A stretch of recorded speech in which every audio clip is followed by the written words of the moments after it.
మన ప్రభువును రక్షకుడైన యేసుక్రీస్తు నామంలో కూడి వచ్చిన మీకందరికీ ప్రేమతో వందనాలు చెల్లిస్తూ మన రక్షకుడైన యేసుక్రీస్తు ప్రభుల వారి పునరుద్ధాన శుభాకాంక్షలు తెలియజేస్తున్నాను అందరికీ.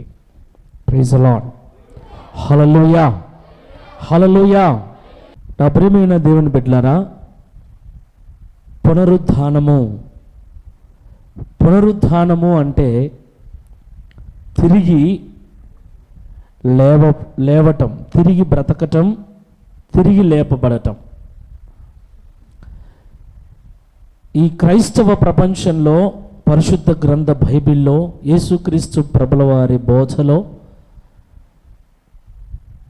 మనకు కలిగినటువంటి గొప్ప నిరీక్షణ ఏమిటంటే, ఈరోజు చనిపోయినా ఒకరోజు తిరిగి బ్రతుకుతాము అని. ఆమేన్, హల్లెలూయా. బైబిల్ను బోధించే వారిలో కొంతమంది ఉన్నారు. బైబిల్ను అంటే ధర్మశాస్త్రాన్ని బోధించేవారు. వారిలో కొంతమంది సద్దూకయులు ఉన్నారు. సద్దూకయులు బైబిల్లో యేసుక్రీస్తు ప్రభుల వారు బోధించిన ప్రతి చోట పరిసయ్యులు, సద్దూకయులు అని రెండు గుంపుల వాళ్ళు మనకు కనపడతారు. ఈ పరిసయ్యులు ఎవరు అంటే ఆచార భక్తి చేసేవాళ్ళు, ఆచార సాంప్రదాయాల భక్తి, ధర్మశాస్త్రాన్ని పాటించేవాళ్ళు. అంతరశుద్ధి కంటే బాహ్య శుద్ధికి ప్రాధాన్యత ఇచ్చేవాళ్ళు. హృదయము శుద్ధిగా ఉంచుకోవటానికి బదులు హృదయం ఎలాగున్నా సరే పైన నీట్గా ఉంటే బాగుంటుంది, సరిపోతుందని బోధించేవాళ్ళు శాస్త్రులు, పరిసయ్యులు. వారిని గురించి యేసుప్రభు అంటారు, మీరు సున్నము కొట్టిన సమాధులు, మీరు సున్నము కొట్టిన సమాధులను పోలి ఉన్నారు. అంటే సమాధులు, సున్నం కొట్టిన సమాధులు ఎలా ఉంటాయి? పైకి తెల్లగా ఉంటాయి, లోపల కుళ్ళిపోయి ఉంటాయి. శాస్త్రులు, పరిసయ్యులు పునరుద్ధానం ఉంది అని నమ్ముతారు. అపోస్తల కార్యములు అందులో రాయబడిన ఒక మాటను మనము ఈ సమయంలో చదువుదాం. అపోస్తల కార్యములు 23వ అధ్యాయము 6వ వచనము నుండి 6వ వచనం వద్దు, 8వ వచనం డైరెక్ట్ చదివేసేయండి. అపోస్తల కార్యములు 23వ అధ్యాయం 8వ వచనం. సద్దూకయులు పునరుద్ధానము లేదనియు, దేవదూత అయినను ఆత్మ అయినను లేదనియు చెప్పుదురు, కానీ పరిసయ్యులు రెండునూ కలవని ఒప్పుకొందురు. పరిసయ్యులు, శాస్త్రులు ఒప్పుకుంటారు, పరిశుద్ధాత్మ ఉంది, దేవదూతలు ఉన్నారు, పునరుద్ధానము ఉందని ఒప్పుకుంటారు. కానీ తానికి తగిన బోధ చేయరు, తానికి తగిన జీవితాన్ని జీవించరు. ఎవరు? పరిసయ్యులు, శాస్త్రులు. సద్దూకయులు అని ఒక గుంపు ఉంది. వాళ్ళు పునరుద్ధానం లేదు, దేవదూతలు లేరు, ఆత్మ అసలే లేదు అని బోధించేవాళ్ళు. యేసుక్రీస్తు ప్రభుల వారి దగ్గరకు వచ్చి, అయ్యా నువ్వు పునరుద్ధానం ఉందని చెబుతున్నావే, చనిపోయిన తర్వాత మరలా తిరిగి బ్రతుకుతారని చెబుతున్నావే, అయితే ఒక విషయాన్ని మాకు చెప్పు అని అడిగారు. అప్పుడు యేసుప్రభు అంటాడు, ఏంటో అడగండి అంటే, మాకు ఒక సహోదరుడు ఉండే, ఒక సహోదరి ఉండే, మాకు ఒక సహోదరి ఉండే, ఆమె వివాహం చేసుకుంది. అయితే పిల్లలు కనకముందే భర్త చనిపోయాడు. మరలా అతని తమ్ముడు ఆమెను పెళ్లి చేసుకున్నాడు. అతడు కూడా పిల్లలు పుట్టక మునిపే చనిపోయాడు ధర్మశాస్త్ర ప్రకారంగా.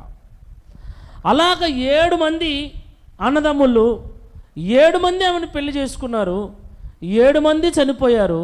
వారు చనిపోయిన తర్వాత ఈమె కూడా చనిపోయింది.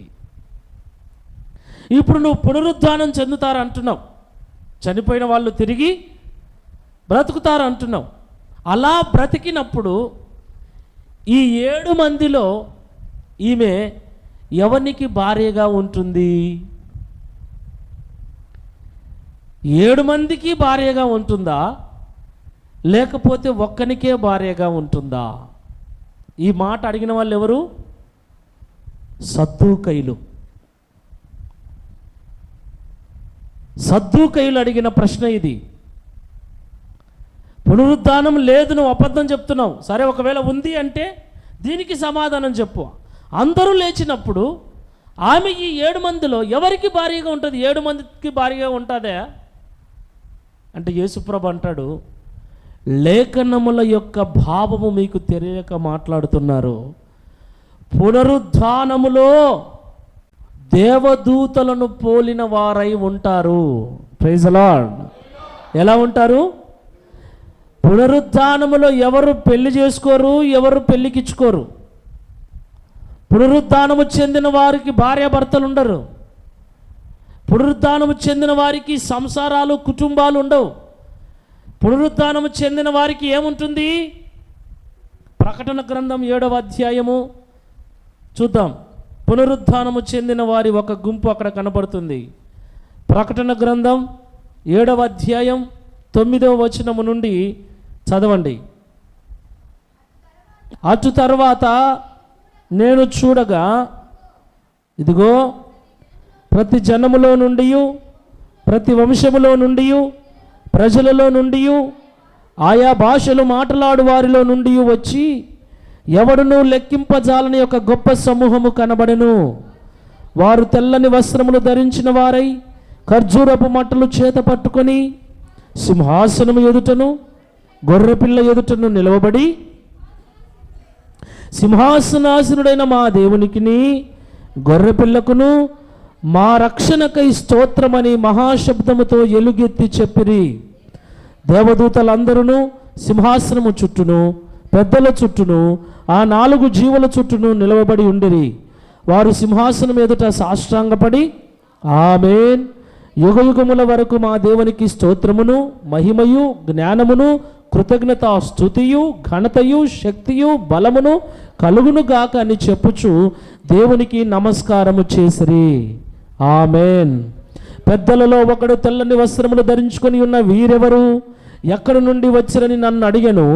అందుకు నేను, అయ్యా నీకే తెలియననగా అతడు ఇలాగు నాతో చెప్పెను, వీరు మహాశ్రమల నుండి వచ్చిన వారు. గొర్రెపిల్ల రక్తములో తమ వస్త్రములు ఉతుకుకొని వాటిని తెలుపు చేసుకొనిరి. అందువలన వారు దేవుని సింహాసనం ఎదుట ఉండి రాత్రింబగళ్ళు ఆయన ఆలయములో ఆయనను సేవించుచున్నారు. సింహాసనాసనుడైన వాడు తానే తన గుడారము వారి మీద కప్పును. వారికి ఇక మీదట ఆకలైనను దాహమైనను ఉండదు. సూర్యుని ఎండ అయినను ఏ వడగాలి అయినను వారికి తగులదు. ఏలయనగా సింహాసన మధ్యమందుండు గొర్రెపిల్ల వారికి కాపరి అయి జీవజలముల బుగ్గల యొద్దకు వారిని నడిపించును. దేవుడే వారి కన్నుల నుండి ప్రతి బాష్ప బిందువును తుడిచివేయును. వారికి ఆకలి ఉండదు, దాహము ఉండదు, చీకటి ఉండదు, ఏ వడగాలి వారికి తగలదు, ఏ ఇబ్బంది ఉండదు వారికి. 20వ అధ్యాయం 4వ వచనం. అంతటా సింహాసనములను చూచితిని, వాటి మీద ఆసీనులై ఉన్న వారికి ఏం చేయుటకు? విమర్శ చేయుటకు అధికారము ఇయ్యబడెను. మరియు క్రూర మృగమునకైనను దాని ప్రతిమకైనను నమస్కారము చేయక తమ నొసళ్ళ యందు గాని చేతుల యందు గాని దాని ముద్ర వేయించుకొనని వారిని యేసు విషయమై తానిచ్చిన సాక్ష్యము నిమిత్తము దేవుని వాక్యము నిమిత్తము శిరచ్ఛేదనము చేయబడిన వారి ఆత్మలను నేను చూచితిని. వారు బ్రతికిన వారై 1000 సంవత్సరములు క్రీస్తుతో కూడా రాజ్యము చేసిరి. ఆ 1000 సంవత్సరములు గడుచు వరకు కడమ మృతులు బ్రతుకలేదు. ఇది ఏ మొదటి పునరుద్ధానము? ఈ మొదటి పునరుద్ధానములో పాలుగలవారు ధన్యులు, పరిశుద్ధులునై ఉందురు. ఇట్టి వారి మీద రెండవ మరణమునకు అధికారం లేదు. వీరు దేవునికిని క్రీస్తుకును యాజకులై క్రీస్తుతో కూడా 1000 సంవత్సరములు రాజ్యము చేయుదురు. ప్రైజ్ ది లార్డ్, హల్లెలూయా. వారి పని ఏంటి? పరలోకం చేరిన వారి పని పెళ్లి చేసుకొని పిల్లలను కనటం కాదు. ఏమండి, సంసారం చేసి ఈడ 2-3 ఉంటే ఆడ కూడా 2-3 భార్యలు కదా. ఈడ కష్టాలుంటే ఆడ సుఖము, ఈడ సుఖం ఉంటే ఆడ కష్టము. ఈ భావనంతా పక్కన పెట్టండి. ఈడ భార్య ఉంటే ఆడ భార్య ఉంటుంది, ఈడ పిల్లలు ఉంటే ఆడ పిల్లలు ఉంటారు. ఇవన్నీ పక్కన పెట్టేసేయండి. పరిపూర్ణంగా పరలోకం చేరిన వారి యొక్క స్థితి, పునరుద్ధానము చెంది దేవుని రాజ్యం చేరిన వారి స్థితి దేవదూతల వలె ఉంటుంది. ఆమెన్. లూకాసు వార్త 20వ అధ్యాయము 27వ వచనం నుండి, పునరుద్ధానము లేదని చెప్పడి సద్దూకయులు కొందరు ఆయన యొద్దకు వచ్చి ఆయనను ఇట్లడిగిరి, బోధకుడా, భార్య బ్రతికి ఉండగా ఒకని సహోదరుడు సంతానము లేక చనిపోయిన ఎడల అతని సహోదరుడు అతని భార్యను పెళ్లి చేసుకొని తన సహోదరునికి సంతానము కలగజేయవలనని మోషే మనకు వ్రాసి ఇచ్చెను. 7 సహోదరులు ఉండిరి. మొదటివాడు ఒక స్త్రీని పెళ్లి చేసుకొని సంతానము లేక చనిపోయెను. 2వ వాడును 3వ వాడును ఆమెను పెళ్లి చేసుకొనిరి. ఆ ప్రకారమే 7 ఆమెను పెళ్లాడి సంతానము లేకయే చనిపోయిరి. పిమ్మట ఆ స్త్రీ కూడా చనిపోయెను. కాబట్టి పునరుద్ధానమందు ఆమె వారిలో ఎవనికి భార్యగా ఉండును? నేను మొదట చెప్పిన వాక్యం. పునరుద్ధానము చెందినప్పుడు ఈ 7 ఆమె ఎవనికి భార్యగా ఉంటుంది? అప్పుడు యేసుప్రభు అంటున్నాడు ఏమని? అందుకు యేసు, ఈ లోకపు జనులు ఏమండి, ఈ లోకపు జనులు, మనం ఎవరిమి? ఈ లోకంలో బ్రతుకుతున్నాం. ఈ లోకంలో బ్రతికినంత కాలమే పెళ్లి చేసుకొందురు, పెళ్ళికి ఇయ్యబడుదురు. ఈ లోకంలో బ్రతికున్నంత వరకు మాత్రమే ఈ పెళ్ళి, ఈ కథ అంతా.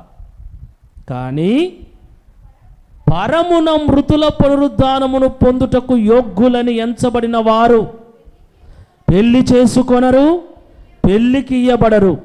వారు పునరుద్ధానములో పాలివారై ఉండి దేవదూత సమానులను దేవుని కుమారులునై ఉందురు గనుక వారికను చావనేరరు. Praise the lord. ఎలా ఉంటారంట? దేవదూతల వలె ఉంటారు. అక్కడ ఏ ఎక్స్పెక్టేషన్స్ పెట్టుకోకండి. ప్రకటన గ్రంథం 7వ అధ్యాయంలో చదువుకున్నాం. వారు ఏం చేస్తారు? రాత్రింబగళ్ళు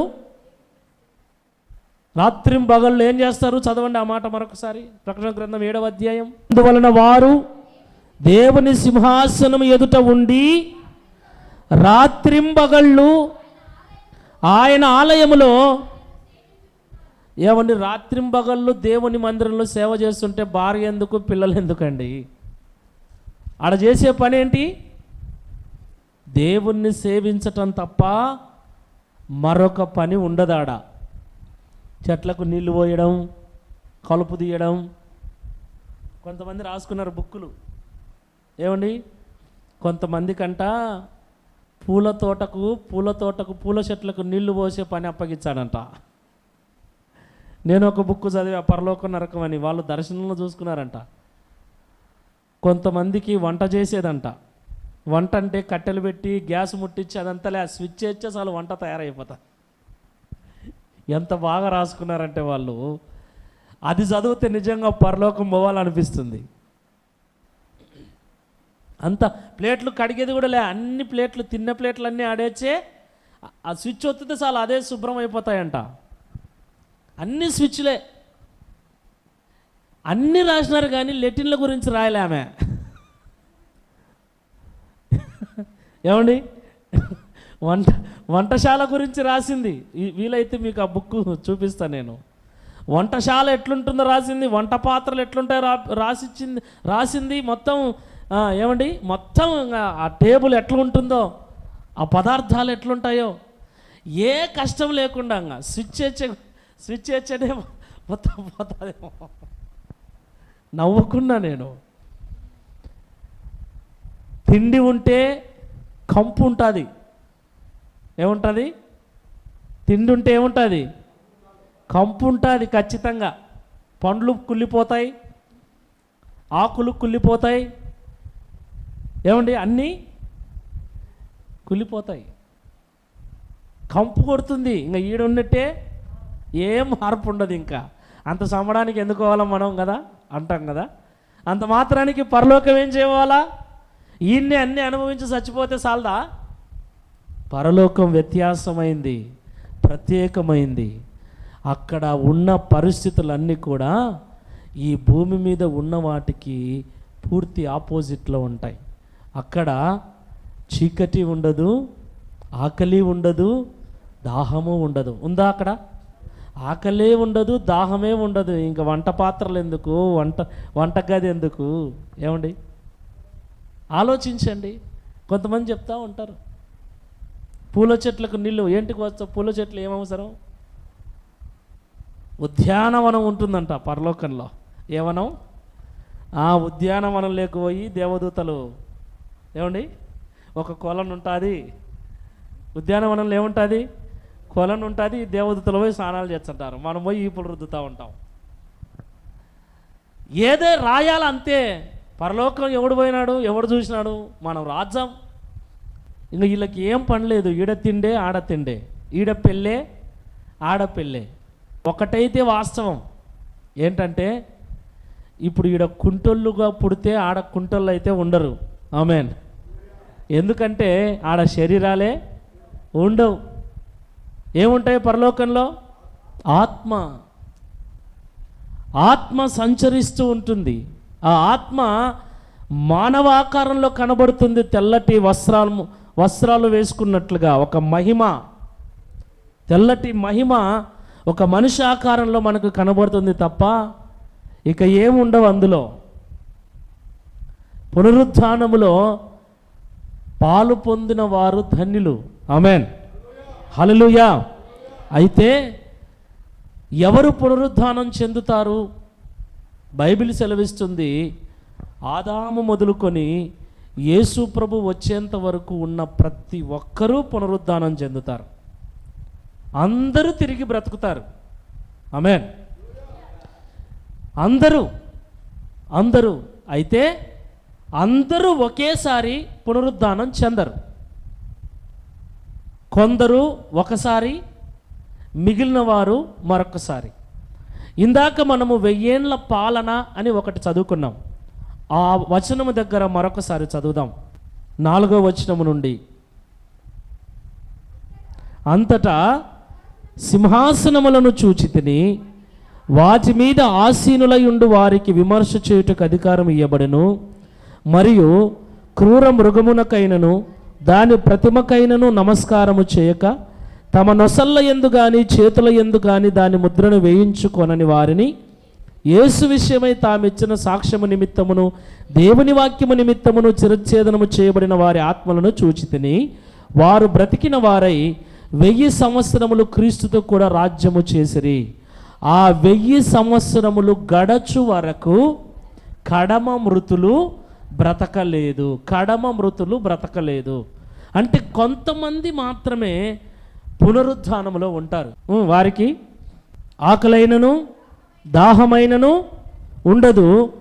సూర్యుని ఎండైనను ఏ వడగాలి అయినను వారికి తగలదు.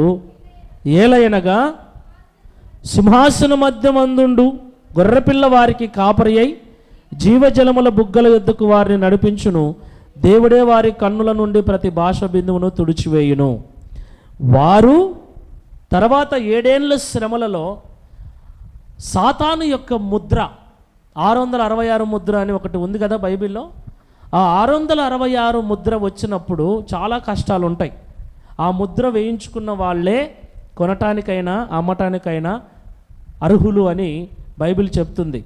అయితే ఈరోజు కొంతమంది నిలిచి ఉన్నవారు ఆ 7 ఏళ్ల శ్రమలకు ముందే యేసుక్రీస్తు ప్రభుల వారు వస్తారు.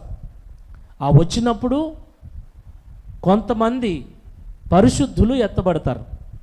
అటు తర్వాత 7 ఏళ్ల శ్రమలలో ముద్ర వేయించుకొనకుండా కొంతమంది కఠినంగా ఉంటారు.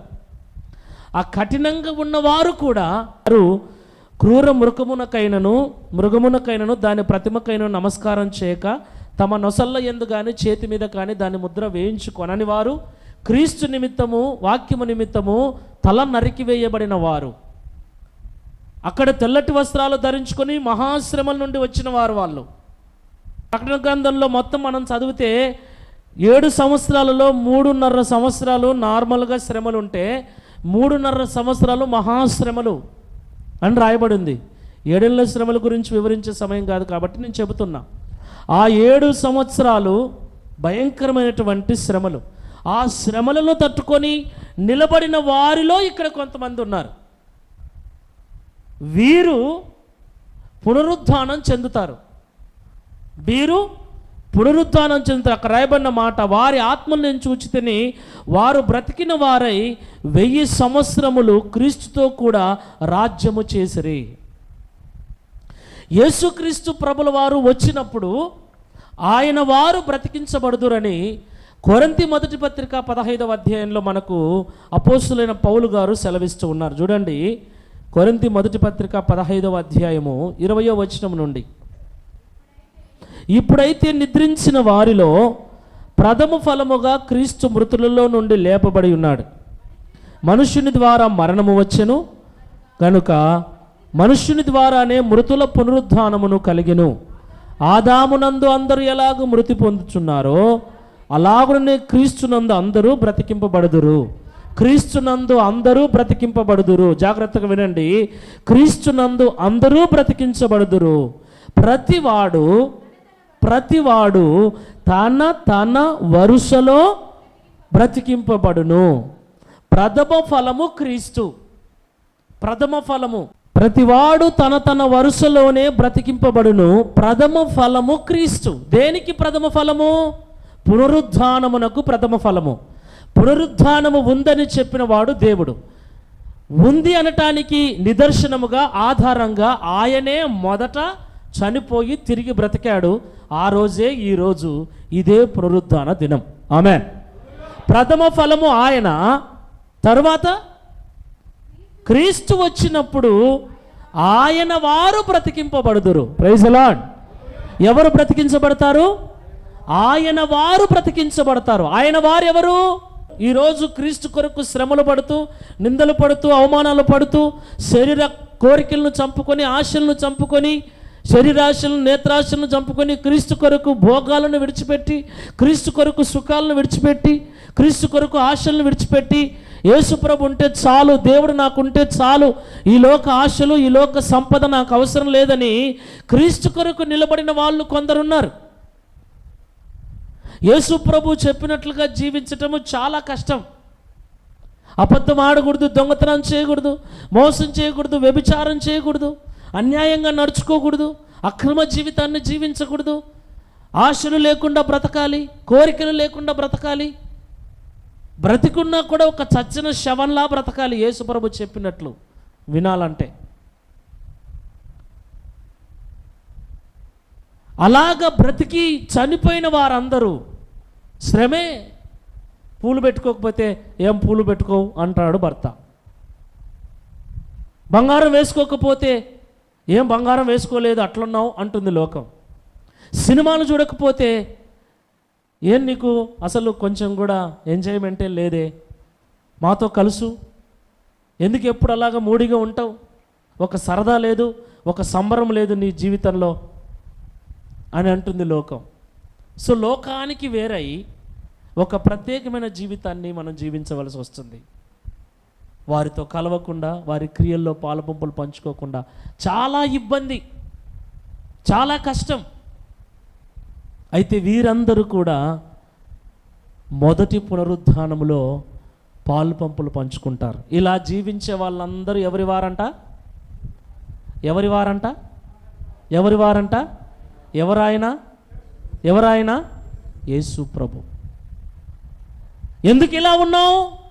నేను దేవుని బిడ్డను కాబట్టి ఇలా ఉన్నాను. ఎందుకు నువ్వు చూడవు? నేను దేవుని బిడ్డను కాబట్టి చూడను. ఎందుకు నువ్వు రావు? నేను దేవుని బిడ్డను కాబట్టి రాను. దేవుని విశ్వాసమైతే, దేవుని బిడ్డవైతే దేవుడు చెప్పినట్లుగా వింటాం. దేవుడు చెప్పినట్లుగా నువ్వు వినట్లేదు అంటే నువ్వు దేవుని సంబంధివి కాదు. మందిరంలో ఉన్నా సరే, నేను ఈడున్నా సరే, నేను దేవుని మనిషిని కాదు, నటిస్తున్నా. మనం నటిస్తున్నాం. ఇలా నటించే వాళ్ళందరూ మొదటిసారి లేపబడరు.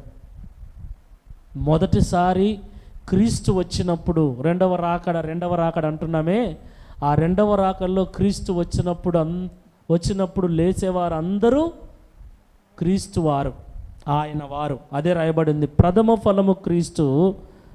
తరువాత క్రీస్తు వచ్చినప్పుడు ఆయన వారు బ్రతికించబడుదురు. ఆయన వారుగా ఎవరైతే బ్రతికి చనిపోతారో వారు మాత్రమే బ్రతికించబడతారు. అది మొదటి పునరుద్ధానం. ఈ మొదటి పునరుద్ధానములో ఉండే వాళ్ళందరూ ఎవరంట? ఆయన వారు. ఎవరు ఆయన వారు? 20వ అధ్యాయం 6వ వచనం. ఈ మొదటి పునరుద్ధానములో పాలుగలవారు ధన్యులు పరిశుద్ధులై ఉందురు. ఇట్టి వారి మీద రెండవ మరణమునకు అధికారము లేదు. హల్లెలూయా, హల్లెలూయా. మొదటి పునరుద్ధానములో ఎవరుంటారు? పరిశుద్ధులుంటారు. ఎవరు? పరిశుద్ధులుంటారు.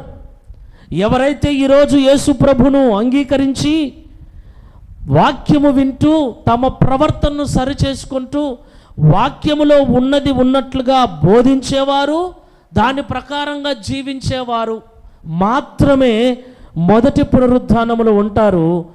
ఆ రాకడలో యేసు ప్రభు వస్తుంది వారి కోసమే. అలాంటి వారే ఎత్తబడతారు.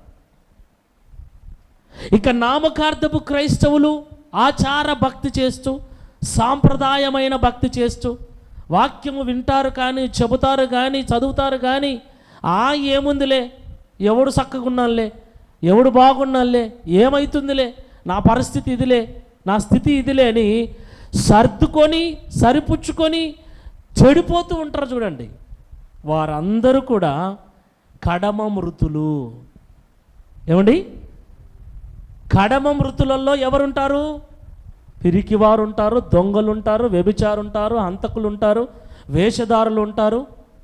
పైకి భక్తి గల వారి వలె కనిపిస్తూ లోపల పాపపు సంబంధమైన క్రియలు కలిగిన వాళ్ళు వీళ్ళల్లో సేవకులే ఉండని, విశ్వాసులే ఉండని, ఎవరో పండితులే ఉండని, శాస్త్రులే ఉండని, పరిసయ్యులే ఉండని, ఎవరన్నా ఉండని, వీరందరూ కూడా కడమ మృతులలో ఉంటారు. కడమ మృతులలో ఉండే వారి జీవితము దుర్భరంగా ఉంటుంది. ఎందుకంటే కడమ మృతులు, మొదటి మృతులకు, మొదటి పునరుద్ధానంలో ఉన్న వారికి ఏముండదు? మరణం ఉండదు, తీర్పు ఉండదు. అందుకే వారు ధన్యులు. మనం ప్రయాసపడాల్సింది, మనం భక్తి చేయాల్సింది, మనం ప్రార్థన చేయాల్సింది, మనము దేవుని మందిరానికి రావాల్సింది, మనము దేవుణ్ణి సేవించవలసింది మొదటి పునరుద్ధానములో ఉండటానికి, పరిశుద్ధుల గుంపులో ఉండటానికి, ధన్యుల గుంపులో ఉండటానికి, క్రీస్తు వారుగా ఉండటానికి. ఆయన వచ్చినప్పుడు అమాంతం ఆయనతో కూడా వెళ్ళేటువంటి గుంపులో, ఆ సార్వత్రిక సంఘములో, ఆ పరిశుద్ధుల సంఘములో ఉండటానికి మందిరానికి రావాలి మనం. నువ్వు ఏ మందిరానికి పోయినా నీ ఉద్దేశం ఇదే అయి ఉండాలి. ఏ మందిరానికి పోయినా నీ ఉద్దేశం ఏముండాలి? నేను చనిపోతే తిరిగి బ్రతకాలి. చనిపోతే నువ్వు అన్నా అనకపోయినా తిరిగి బ్రతుకుతావు. కానీ ఎందుకు బ్రతుకుతావు? ఎక్కడికి వెళ్ళటానికి బ్రతుకుతావు? అది ముఖ్యమైన పాయింట్. నీవు పరిశుద్ధుల పునరుద్ధానంలో ఉంటే పరలోకం చేరుతావు. కడమ మృతుల పునరుద్ధానంలో ఉంటే నరకానికి చేరుతావు. ఒక మాట చదువుకుందాం. యోహాను సువార్తలో 5వ అధ్యాయం 29వ వచనం. మేలు చేసిన వారు జీవ పునరుద్ధానమునకు, కీడు చేసిన వారు తీర్పు పునరుద్ధానమునకు బయటికి వచ్చెదరు. మేలు చేసిన వారు ఎందుకు వస్తారంట బయటికి? ఏమండి, మేలు చేసిన వారు ఎందుకు వస్తారంట బయటికి? జీవ పునరుద్ధానమునకు బయటికి వస్తారు. కీడు చేసి చనిపోయిన వాళ్ళు, ఏంటి కీడు?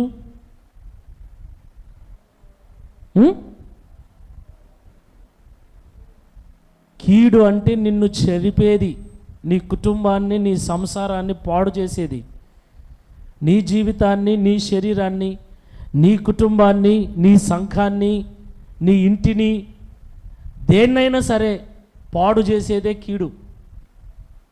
అందుకే కీడు నుండి నన్ను తప్పించుము అని ప్రార్థన చేస్తాం.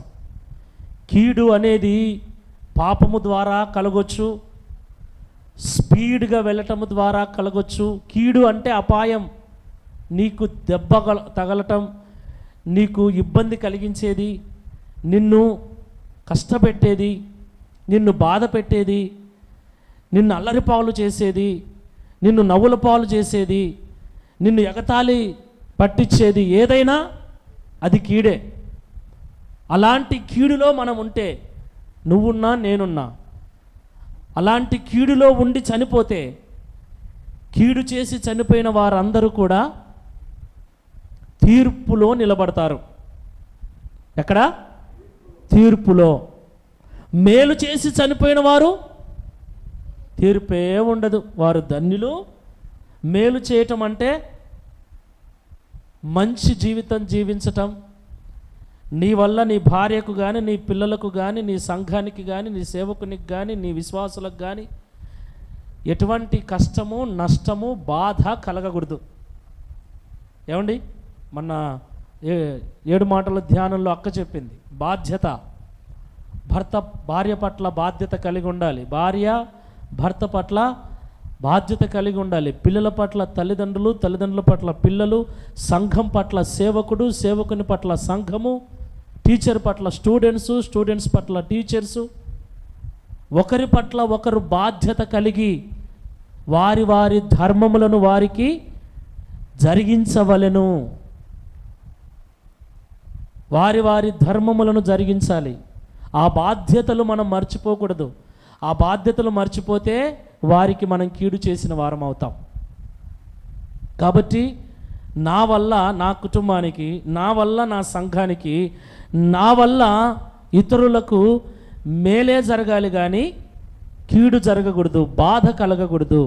నా వల్ల నా భార్య ఎప్పుడు కూడా దుఃఖించకూడదు, నా భార్య నా వల్ల ఎప్పుడు ఏడవకూడదు, నా ప్రవర్తన వల్ల కానీ, నా మాట వల్ల కానీ నా భార్య ఎప్పుడు కూడా ఇబ్బంది పడకూడదు. అలా చూసుకోవటమే నా, చెప్పండి, బాధ్యత. భర్త బాధ్యత అదే. ఇది మేలు చేయటం అంటే. ఒక యజమాని కింద నువ్వు పనిచేస్తున్నావు, నీ యజమానికి నువ్వు మోసం చేయకూడదు. నీ తల్లిదండ్రులను నువ్వు మోసం చేయకూడదు, వాళ్ళకు తెలియకుండా ఏం చేయకూడదు, వాళ్ళను బాధ పెట్టే పని ఏం చేయకూడదు, వాళ్ళకి ఇబ్బంది కలిగించేది నువ్వు ఏమి చేయకూడదు. మేలే, నీ వలన వారికి మేలు కలగాలి, చెడ్డ పేరు రాకూడదు. అలాంటి క్రియలలో నువ్వు ఉంటే అది కీడు. నీకు నువ్వు కీడు తెచ్చుకోవద్దు, నీ వల్ల ఇతరులకు కీడు చేయకూడదు. అలాగ ఉంటే మనం చనిపోతే తీర్పులో నిలబడతాం. తీర్పులో నిలబడిన వారు అందరూ కూడా బైబిల్లో రాయబడింది కడమ మృతులు. కడమ మృతులు, మొదటి పునరుద్ధానంలో ఉన్నవారు. మొదటి పునరుద్ధానంలో ఉన్నవారు అందరూ పరిశుద్ధులే కాబట్టి వాళ్ళకు తీర్పు ఉండదు, రెండవ మరణము ఉండదు. రెండవ మరణం అంటే ఏంటి? అగ్నిగుండం. మొదటి మరణం శరీరానికి వస్తే, రెండవ మరణం ఆత్మకు వస్తుంది. ఈ శరీర మరణం అందరికీ ఉంటుంది, కానీ ఆత్మ మరణించటం, వాస్తవంగా ఆత్మ మరణం అంటే ఆత్మకు మరణమే లేదు. అయినా యుగయుగాలు తరతరాలు ఆ నరకంలో వేదన పడుతుంది, ఆత్మ కాలిపోతుంది. అట్లనే పూర్తిగా కాలిపోయి బూడిదవుతుందా? కాదు. ఏమంటారంటే జీవచ్ఛవం అంటారు. చూడండి, జీవచ్ఛవం అంటే జీవించి ఉన్నాడు కానీ శవంలాగా అన్నమాట. ఇంకంతే, బ్రతికి ఉంటుంది ఆత్మ, కానీ వేదన పడుతూ ఉంటుంది. అలాంటి వేదనకరమైన స్థితిలోకి వెళ్ళే పునరుద్ధానం మనకు వద్దు. ఏ పునరుద్ధానం కావాలి? నిత్యము దేవుని సింహాసనం ఎదుట కూర్చొని రాత్రింబగళ్ళు దేవుణ్ణి స్తుతిస్తూ ఆరాధించే పునరుద్ధానం మనకు కావాలి. ఆమేన్. అలాంటి పునరుద్ధానము మనము చెందాలి అంటే పరిశుద్ధమైన ప్రవర్తన కలిగి నడుచుకోవాలి. నామకార్థపు భక్తిని విడిచిపెట్టాలి. లోకంతో మనము కలవకూడదు, లోక క్రియలతో కలవకూడదు, లోకస్తుల సాంప్రదాయాలలో మనం కలవకూడదు. బైబిల్లో దేవుడు చెప్పినట్లుగా, కష్టమే, అంత సులభమేం కాదు, మళ్ళీ అంత సులభమేం కాదు దేవుడు చెప్పినట్లు చేయటం. అందుకే వీరందరూ మహా శ్రమల నుండి వచ్చిన వారు గొర్రెపిల్ల రక్తంలో తమ వస్త్రములను ఉతుక్కొని తెలుపు చేసుకున్నారు. తెలుపు కావాలంటే ఉతకాలి. ఏం చేయాలి? ఉతుకుతే ఏమవుతుంది? ఉతకడం అంటే తెలుసా? ఏమండి, ఎన్ని ఇబ్బందులు పెట్టాలనో షర్టుని. ఆ మురికి పోవాలంటే చాలా నలపాలి, పులమాలి, తీసుకొని కొట్టాలి, తీసుకొని బాదాలి, సబ్బు రుద్దాలి, సర్పులో నానబెట్టాలి. ఎంత కష్టపడితేనో ఆ మురికి పోదు. పరిశుద్ధులము కావాలి అంటే పునరుద్ధానము, పరిశుద్ధుల పునరుద్ధానంలో ఉండాలంటే కూడా మన జీవితాలను అలాగ నలుపుకోవాలి, నలగొట్టుకోవాలి. మరి ఉపవాసాలు ఉండాలి, ఏమండి, కోరికలు చంపుకోవాలి, ఇష్టాలు చంపుకోవాలి, దేవుడు చెప్పినట్లుగా నడుచుకోవాలి, కోపం తగ్గించుకోవాలి, బూతులు మానుకోవాలి.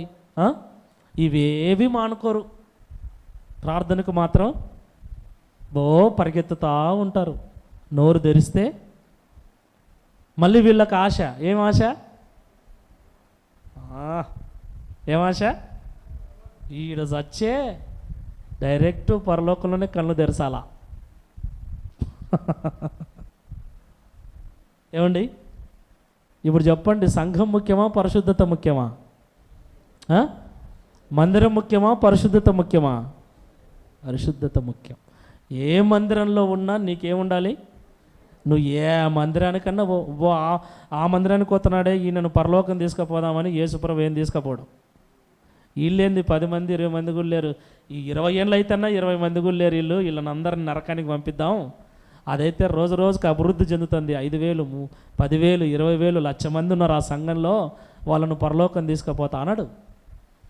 ఆ 1,00,000 మందిలో ఎవరైతే పరిశుద్ధులు ఉన్నారో వాళ్ళని, ఈ 20 మందిలో ఎవరైతే పరిశుద్ధులు ఉన్నారో వీళ్ళని, దాంట్లో ఇక ప్రపంచంలో ఉన్న సంఘాలు ఎన్నున్నాయో అన్ని సంఘాలలో ఉన్న పరిశుద్ధులను మాత్రమే పరలోకం తీసుకుపోతాడు. గుర్తుపెట్టుకోండి.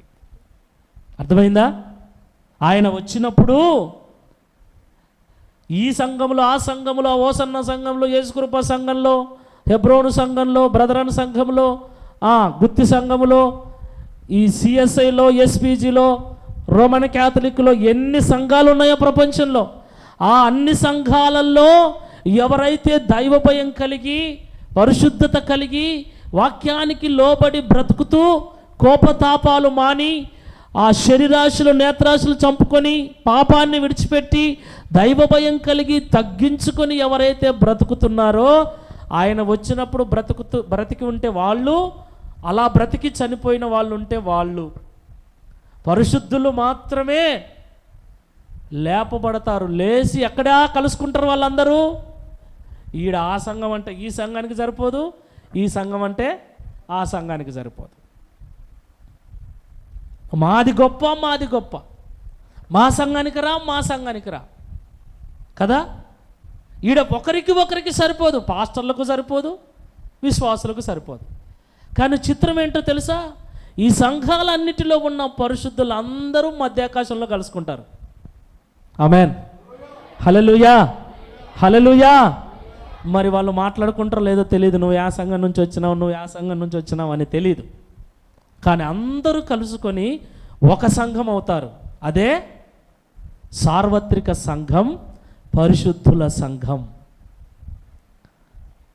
ఒక సంఘముగా మారి దేవదూత బూర ఊదుతాడు. బూర ఊదగానే లోకంలో ఈ భూమి మీద 4 దిక్కుల నుండి ఆయన వారు పోగు చేయబడతారు. బైబిల్లో రాయబడింది, కడబూర మోగగానే ఆయన వారందరూ పోగు చేయబడి, ఎందుకంటే ఆయన వచ్చినాడు కాబట్టి ఆయన వారు వెళ్ళాలి కాబట్టి ఆయన వారందరూ చనిపోయిన వారి ఆత్మలు కూడా సమాధుల్లోకి వెళ్ళిపోయి మరలా సమాధుల్లో నుంచి నూతన శరీరం ధరించుకొని లేస్తారు, ఆత్మ శరీరం ధరించుకొని. బైబిల్ చెప్తుంది శరీరం కుళ్ళిపోయి ఉంటుంది కదా, ఆ సమాధిలో నుండి ఐడెంటిఫికేషన్ మనకు తెలియాలి ఎవరు అని క్లియర్గా తెలుస్తుంది. ఎందుకంటే ధనవంతుడు నరకంలో ఉన్నాడు, పైన చూస్తాను ఎవరు కనపడ్డారు? లాజరు కనపడ్డాడు, అబ్రహాము కనపడ్డాడు. అర్థం కావాలి మనకు, మన నాయననా, మన తాతనా, మన చిన్నాననా, లేకపోతే సేవకుడా, విశ్వాస. అర్థం కాలే, ఎవరో అందరూ ఒకే విధంగా ఉన్నారంటే ఎవరని తెలుస్తుంది. కానీ ఆడ క్లియర్గా తెలుస్తుంది, నువ్వు వెళితే నువ్వే ఉంటావు, నేను వెళితే నువ్వు వచ్చావనుకో మా సేవకుడని నువ్వు గుర్తుపట్టేటట్లుగానే ఉంటాడా. నేనేమి ఆ మారువేషంలో ఏముండను. దేవుడు ఖచ్చితంగా ఆ ఆలోచనను, ఆ జ్ఞానాన్ని పుట్టిస్తాడు. కనుకనే చనిపోయిన వారి ఆత్మలు మరలా సమాధులోకి వెళ్ళి సమాధులు తెరవబడి మరలా తిరిగి లేస్తారు. ఎవరు వచ్చినప్పుడు? ఆయన వచ్చినప్పుడు. ఎవరు లేస్తారు? ఆయన వారు మాత్రమే. మనం ఆయన వారమేనా? ఓకే, ఆయన వారం అని చెప్పుకుంటున్నామా? మనం ఆయన వారమే అయితే ఆయన చెప్పినట్లు నడుచుకుంటాం. ఆయన వారమే అయితే ఆయనకు విరోధంగా పని చేయం. ఆయన వారమే అయితే ఆయనకు నచ్చినట్లుగా ఉంటాం. అప్పుడు చనిపోతే లేపబడతాం. Praise the lord. హల్లెలూయా, హల్లెలూయా, హల్లెలూయా. ఆయన వారు కాదు, మనము తోడేలు, పైకి మాత్రం గొర్రెబొచ్చు. మనము సమాధులం, పైకి మాత్రం సున్నం కొట్టుకున్నాం, లోపల మాత్రం కుళ్ళిపోయిన పరిస్థితి ఉంటే కష్టం. కడమ మృతుల లిస్టులో ఉంటాం. కడమ మృతుల లిస్టులో మనం ఉన్నాం. కడమ మృతులు అంటే ఎవరు? పిరికివారు, నరహంతకులు. 21వ అధ్యాయం 8వ వచనంలో ఉంటుంది ప్రకటన గ్రంథం. పిరికివారు, అవిశ్వాసులు ఎవరంట? మందిరానికి వస్తారు కానీ నమ్మరా. మచ్చుగా చెప్తుంటారు ఈ సేవకులు డబ్బుల కోసం అంటుంటారు కొంతమంది. నమ్మండి అయ్యా దేవుణ్ణి, దేవుడు కార్యం చేస్తారంటే ఊరికే చెప్తా ఉంటారు వీళ్ళు డబ్బుల కోసం. వస్తారు, ఉంటారు కానీ విశ్వాసం ఉండదు. అవిశ్వాసంతో వెంబడిస్తుంటారు, అవిశ్వాసంతో మందిరానికి వస్తూ ఉంటారు. అవిశ్వాసులు, అసహ్యులు, అసహ్యమైన కార్యాలు చేసేవాళ్ళు. తెలిసిందంటే వీడు ఇట్టాటి పని చేశాడు, తు చిచ్చి చిచ్చి అంటాం చూడండి. అలాంటి పనులు చేసేవారిని అసహ్యులు అంటారు.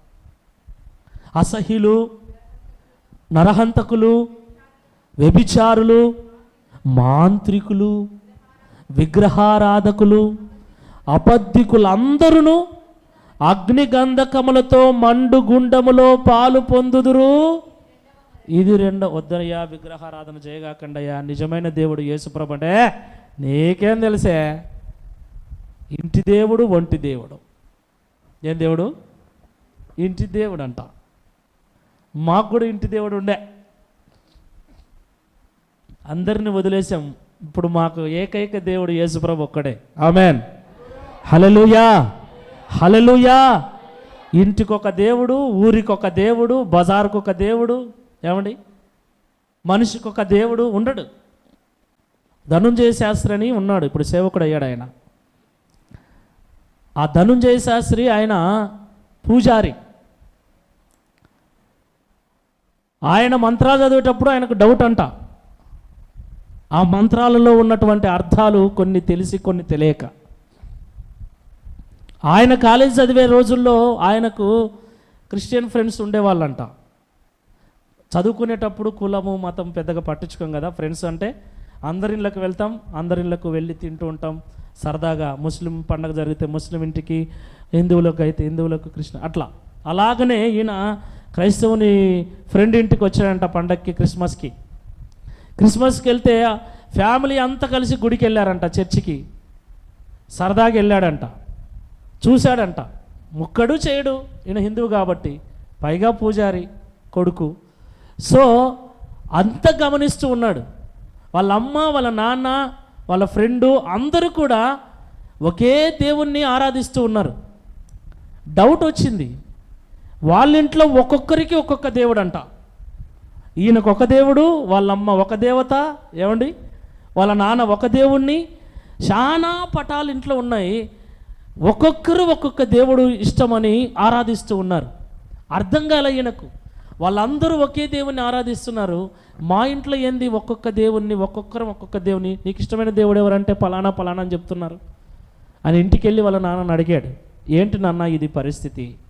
అప్పటి నుంచి ఆయన ఆ గ్రంథాలలో ఉన్నటువంటి విషయాలను క్షుణ్ణంగా చదవటం నేర్చుకొని, తర్వాత యేసుక్రీస్తు ప్రభుల వారు నిజమైన దేవుడని అంగీకరించి యేసుక్రీస్తు ప్రభుల వారి సువార్తను ప్రకటించడానికి వచ్చాడు. ఈ ఊరికి కూడా వచ్చాడు అనుకుంటా మీకు అందరూ.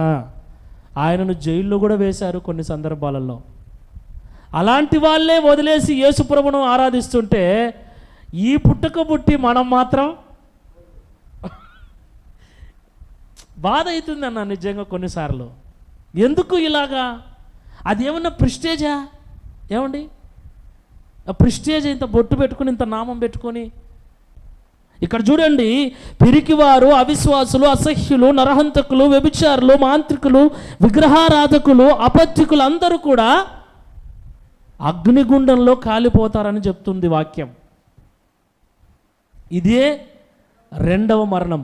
ఈ రెండవ మరణం తప్పించుకోవాలంటే మొదటి పునరుద్ధానంలో మనం ఉండాలి. ఏది మొదటి పునరుద్ధానం? పరిశుద్ధుల పునరుద్ధానం, జీవ పునరుద్ధానం.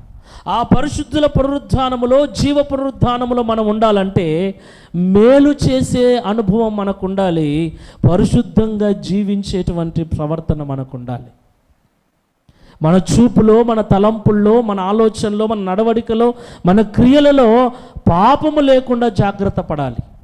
ఈ లోక సంబంధమైన ఆశలు లేకుండా, ఈ లోకం పైన వ్యామోహం లేకుండా బ్రతకాలి. బైబిల్ సెలవిస్తుంది, మీరు క్రీస్తుతో కూడా లేపబడిన వారైతే మీ మనస్సును పైనున్న వాటి మీదనే పెట్టుకుంటారు, కానీ భూ సంబంధమైన వాటి మీద పెట్టుకోరు. ఎక్కడుంది మన మనస్సు? మన మనస్సు వేటి మీద ఉంది? ఉదయం లేచింది మొదలు సాయంత్రం పడుకునేంత వరకు క్రైస్తవులమైన మన ఆలోచన ఎలా ఉంది? సంపద గురించా? భాగ్యవంతులం కావటం గురించా? దేని గురించి ఆలోచిస్తూ ఉన్నాం? మన ఆలోచన గొప్పగా బ్రతకటం గురించా? మనము క్రీస్తుతో లేపబడి ఉన్నాం, క్రీస్తుతో కూడా లేపబడి ఉన్నాం. ఆయన లేచాడు ఈరోజు. ఆమేన్. క్రీస్తులోనికి బాప్తిస్మము పొందిన మీరందరూ ఆయన మరణములో పాలు పొందితిరి. మనం బాప్తిసం తీసుకుని ఆయన మరణంలో పాలు పొందాం. ఆయన ఎలాగైతే మరణించాడో, మరణము కూడా పాపం విషయమై మనం కూడా మరణించాం. ఆయన నీతి నిమిత్త నీతిమంతుడుగా, మరణాన్ని గెలిచిన వాడుగా, మరణపు ముళ్ళును విరిచిన వాడిగా ప్రపంచంలో ఈరోజు జయశాలిగా ఆరాధించబడుతూ ఉన్నాడు. ఆ దేవుణ్ణి ఆరాధిస్తున్న మనము కూడా ఒకరోజు పునరుత్థానము చెందాలి అంటే, నీతిమంతుల పునరుత్థానంలో ఉండాలి అంటే, పరిశుద్ధుల పునరుత్థానంలో ఉండాలంటే, ఆయన వచ్చినప్పుడు ఆయన వారు మొదట లేస్తారని రాయబడిన లేఖనం ప్రకారంగా ఈ లోకంలో జీవిస్తున్న మనము నిజంగా ఆయన వారులానే బతకాలి. ఏమండి? ఎవరిలా బ్రతకాలి? ఆయన వారులా. నా భార్య ఎవరి మాట వింటుంది? ఎందుకండి? ఎవరన్నా మిమ్మల్ని ఏదన్నా అడిగితే ఏమంటారు? మా ఆయనను అడిగి చెప్పండి. సొంతంగా నిర్ణయాలు తీసుకుంటారా మీరు? ఆయన మనకు భర్త అయి ఉన్నాడు, ఆయన మన యజమానుడై ఉన్నాడు. ఆయనను అడగంది మనం ఏమి? మన వాడు ఆయన, మనం ఆయన వారం. కాబట్టి ఆయనకు విరోధంగా మనం ఏది చేయకుండా జాగ్రత్త పడాలి. బలహీనతలు ఎదురైనప్పుడు, శోధనలు ఎదురైనప్పుడు ప్రార్థనాపూర్వకంగా వాటిని జయించాలి. దేవుని వాక్యమును చదువుతూ శ్రద్ధగా ప్రార్థన చేసుకొనొచ్చు మన పరిశుద్ధతను కాపాడుకునే ప్రయత్నం చేయాలి. ఎందుకంటే ఆయన పరిశుద్ధుడు కనుక మనం కూడా పరిశుద్ధులుగా ఉండాలి. ఎందుకు పరిశుద్ధులుగా ఉండాలి? పరిశుద్ధులైతేనే పరలోకం చేరతారు, పరిశుద్ధులైతేనే ఆయన్ను చూస్తారు. ఎందుకొరకే ఈ ప్రయాస అంతా కూడా. కాబట్టి ప్రియులారా, యేసు ప్రభు పునరుద్ధానుడు అయ్యాడు. పునరుద్ధానుడు అయ్యి కూడా 2000 సంవత్సరాలు అయింది. ఆయన పరలోకం వెళ్ళాడు, మన కొరకు స్థలాన్ని సిద్ధపరుస్తున్నాడు, మరలా మన కోసం రాబోతున్నాడు. ఆయన వచ్చే లోపుగా మనల్ని మనము సిద్ధపరుచుకొని ఆయనతో కూడా వెళ్ళటానికి రెడీగా ఉండాలి. మనలో ఉన్న లోపాలు, మనలో ఉన్నటువంటి అయోగ్యతలను తీసివేసుకొని వాక్యానుగుణంగా మన జీవితాన్ని సరిచేసుకుంటూ ఆయన రాకడకు మనం సిద్ధంగా ఉండాలి. భర్త వస్తానని వెళ్ళాడు, 11కు వస్తానన్నాడు. 10 గంటలకే రెడీ అయ్యి మనం కూర్చున్నాం. 11:30 అయింది, రాలేదు. 12 అయింది, రాలేదు. ఏం చేస్తామమ్మా? ఫోన్ చేసి ఏమండి నేను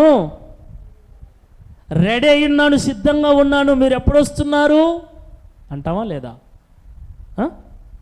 కానీ ఎట్టుందంటే 10:30 అయింది, 11 అయింది, రాలేత్తి అని సిద్ధపడింది ఏమైపోయింది? మళ్ళీ ఇడిచిపెట్టి పక్కన పడేసి సింప్రదాన్ లెక్క తయారైనట్టు అయింది సంఘం. మరి సింపుల్గా తయారైపోతారు. లేట్ అయిపోయే కొద్దీ ఏమవుతుంది?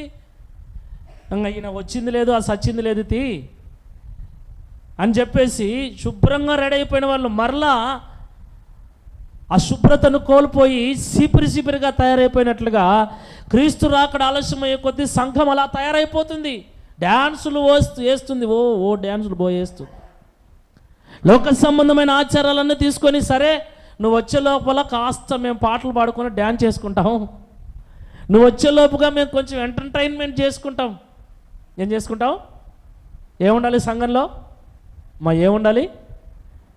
ఈ సంఘములో ఎంటర్టైన్మెంటే ఉండదు, ఎంటర్టైన్మెంట్ ఉండదు. ఒక ఉరుకు ఉండదు, ఒక ఎగురు ఉండదు, ఒక పరుగు ఉండదు, ముగ్గుల పోటీలు ఉండవు, డ్యాన్స్ పోటీలు ఉండవు, ఏమీ ఉండవు. రావాలి, 1 గంట 1.5 గంటన్నర వినాలి, పోవాలి. ఇదే నిద్ర రాక ఏమొస్తుంది? ఏమండి? కొంచెం ఎగిరి, కొంచెం ఉరికిచ్చి, కొంచెం మిమ్మల్ని గలిబిలి చేసి సరదా. మనిషి ఏమైపోయాడు, సంఘాలు ఏమైపోయాయంటే, సేవకులు ఏమైపోయారంటే, యేసుప్రభు రాకడ ఆలస్యమయ్యే కొద్దీ సంఘాన్ని సరదాగా సంబరాలలో ముంచి తేలుస్తూ ఉన్నారు. అల్లరితో కూడిన ఆటపాటలు వద్దురా అంటే అవే మాకు కావాలి. డీజే ఏం పెడతాం? డీజే పెట్టి డ్యాన్స్ చేస్తాం. మేము వేసేది సినిమా పాటలు కాదు కదా, దేవుని పాటలకే కదా. ఏమండి? దేవుని పాటలకే. ఏం దావీదు నాట్యం ఆడలేదా? ఎవరు? ఆయన ఒకడు దొరికాడు మనకు. ఎవడే డ్యాన్స్ వద్దురా మందిరంలో, అది అపవిత్రమైంది, అల్లరితో కొన్ని ఆటపాటలు వద్దు అంటే ఏం దావీదు వేయలేదా? దావీదు పాపం చేయలేదా? సంసోను పాపం చేయలేదా? పాపం చేసి వాళ్ళు బాగుపడ్డారా?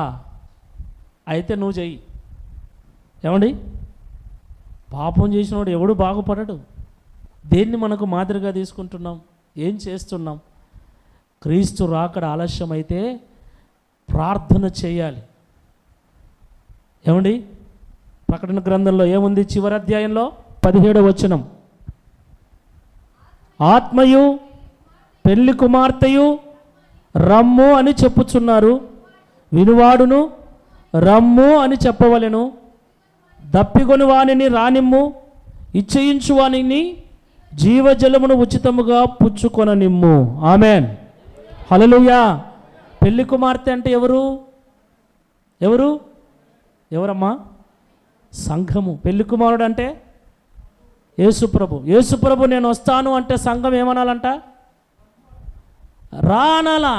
ఇప్పుడు యేసుప్రభు వచ్చన్నాడంటే వద్దు వద్దు వద్దు ఇంక కొన్నాళ్ళు అట్లుంది సంఘం. యేసుప్రభు రాకడ గురించి, అందుకే కొన్ని చోట్ల రాకడ గురించే చెప్పరు. యేసుప్రభు రాకడ గురించి చెప్తే భయం అవుతుంది. ఎందుకు? ఎవరికి భయం అవుతుంది? ఏమండి, వస్తున్నాడంటే భర్త ఎవరికి భయం అవుతుందండి? నేను రెడీగా ఉండమన్నానా లేదా? బుద్ధి లేదానా? నువ్వు 11 కంటే 12కి వచ్చావు అనుకొని నిదానంగా రెడీ అయిదాములే. నీ తలకాయ కదా, నీ తలకాయనే, నీ తలకాయ అంటారా అనరా? భయం లేదు, భక్తి లేదు. నేను చెప్పిపోతే మొగుడంటే నీకు కొంచెమన్నా విలువ లేదు. నేను 10కి 11కి వచ్చానంటే నువ్వు 10కే తయారై ఉండాలి కదా. ఏం తయారై ఉంటే ఏమవుతుంది? ఎన్ని మాటలు. ఇంకా బస్సులో గొనుగుడే. ఏమండి, బస్సులో గొనుగుడే. పోయినాక ఏమ్మా ఇప్పుడు వచ్చినారంటే ఇద్దో ఈ పనికి వాళ్ళేది లేడు కదా. ఇంకా మొత్తం ఆ ప్రయాణమే సరిగ్గా ఉండదు. సిద్ధపడమన్నాడంటే సిద్ధపడాలి అంతే. ఆమెన్. హల్లెలూయా. 11కి వచ్చాడా, 12కి వచ్చాడా, 1 గంటకు వచ్చాడా నీకు అనవసరం. అలాగని మళ్ళా అంత జుట్టు నెత్తి అంత సరిపేసుకొని సింప్రదాయం లెక్క తయారు కావద్దు లేట్ అయిందని. యేసుక్రీస్తు ప్రభుల వారు వస్తున్నాడు, నేను వస్తానన్నాడు. ఇప్పుడు మనం చేయాల్సింది ఏంటి? సిద్ధంగా ఉన్నవాడే ఏమంటాడు? రా. Praise the lord. ఆత్మయు పెళ్లి కుమార్తెయు రమ్ము అని చెప్పుచున్నారు, వినువాడు కూడా. పెళ్లి కుమార్తె ఎప్పుడు కూడా రెడీగా ఉండాలి. సంఘము క్రీస్తు రాకడకు ఎప్పుడు సిద్ధంగా ఉండాలి. రాకడంటే భయపడిపోయే విధంగా సంఘం ఉండకూడదు. సంఘం అంటే విశ్వాసులు. ఆయన రాబోతున్నాడు. ఎవరి కోసం? వధువు సంఘము కోసం, పెళ్లి కుమార్తె సంఘము కోసం, పరిశుద్ధమైన సంఘము కోసం. అలాంటి సంఘముగా ఉండాలన్నదే నా ప్రయత్నం. ఎంతమంది ఉంటే ఏంటండి, దాని గురించిన క్వశ్చనే లేదు. ఉన్నవాళ్ళు ఎట్లున్నారు అన్నదే ముఖ్యం. ఆమేన్. నేను అదే చెప్పాను. వాళ్ళు 1,00,000 మంది ఉన్నారా, ఇది పెద్ద సంఘం, వీళ్ళని తీసుకుపోదాం పరలోకం, వీళ్ళు 10 మంది 20 మంది ఉన్నారు, వీళ్ళని వదిలేద్దాం అని దేవుడు అనుకోడు. ఈ 10 మందిలో పరిశుద్ధులను, ఆ 1,00,000 మందిలో పరిశుద్ధులను సమకూర్చుకొని దేవుడు తీసుకొని పోతాడు. దేవునికి కావాల్సింది సంఘమా, సంఘములో ఉన్న పరిశుద్ధులా? ఏం కావాలి దేవునికి అన్న? ఏం కావాలి దేవునికి? ఏం కావాలి? సంఘమా? సంఘమా? ఏం కావాలి? సంఘములో ఉన్న పరిశుద్ధులు కావాలి. Praise the lord. ఆయన వస్తున్నది పరిశుద్ధుల సంఘం కోసం. కాబట్టి పరిశుద్ధులగుటకు మనం ప్రయాసపడాలి. ఆయన పరిశుద్ధుడు కనుక ఆయన రాకడ ఎప్పుడున్నా నేను రెడీ ప్రభువా, నువ్వు వచ్చేసేయి అని సిద్ధంగా రమ్మనాలి. కానీ ఇంకా కొన్నాళ్ళు ఉండు ప్రభువా అని అనకూడదు.